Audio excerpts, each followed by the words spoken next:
Well, the apprenticeship scheme, as far as I'm concerned, as a manager, works as we employ Holly.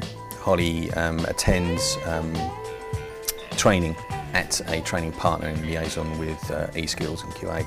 She does the certain required exams and courses, and during that period she also comes back to us for certain dates, maybe a week at a time, maybe a month at a time. And then towards the end of the apprenticeship, she comes back to us for a couple of months.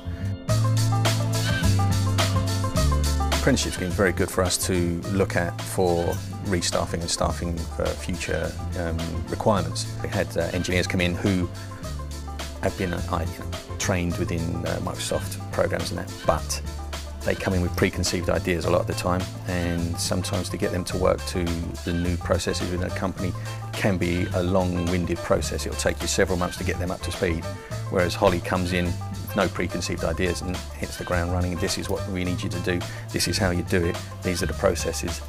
It works perfectly.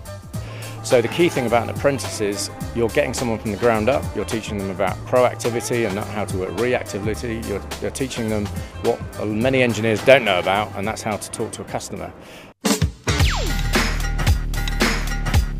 I would say apprentices, if you give them the right information at the start and you give them the right backing as they work, they will be an asset to the business within the first couple of months. I would urge anyone, any IT manager, to look at an apprentice. You do have to put the effort in. They're not going to hit the ground running, they're not going to know everything, but they will give you something back. So I would say, if you're going to do it, if you're going to look at adding to your staff, go for an apprenticeship. We have a business plan over the next 5 years that has a growth curve. That growth curve needs knowledge from the internal staff, but also they have a personal development plan. That personal development plan, they want to be somewhere in 2 or 3 years. They don't want to be sat in the same chair. So if you're not bringing people in underneath them to help those people grow, and your business then can't grow. Bring the apprenticeship role in.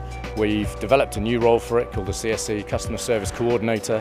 We've seen the time that she's worked for us that she's actually released some time away from the engineers, released time away from the first line guys and service desk to not be on the phone and actually do the job they need to be. So the return on investment is the time it frees up for the second and third line engineers, and that is huge. We utilise the partners such as eSkills and the training partner QA. QA and eSkills keep us up to date all the time, and if we've got any questions, then obviously I'll chase them, and they're very good at coming back to us almost immediately. If I were to speak to other employers, I would say definitely look at an apprenticeship. They are fantastic. The initial cost is minimal. I mean, my MD will explain it. But you get someone you can use, and someone you can train, and someone you can help progress over the next 2 to 3 years minimum. That can only be a benefit to your company.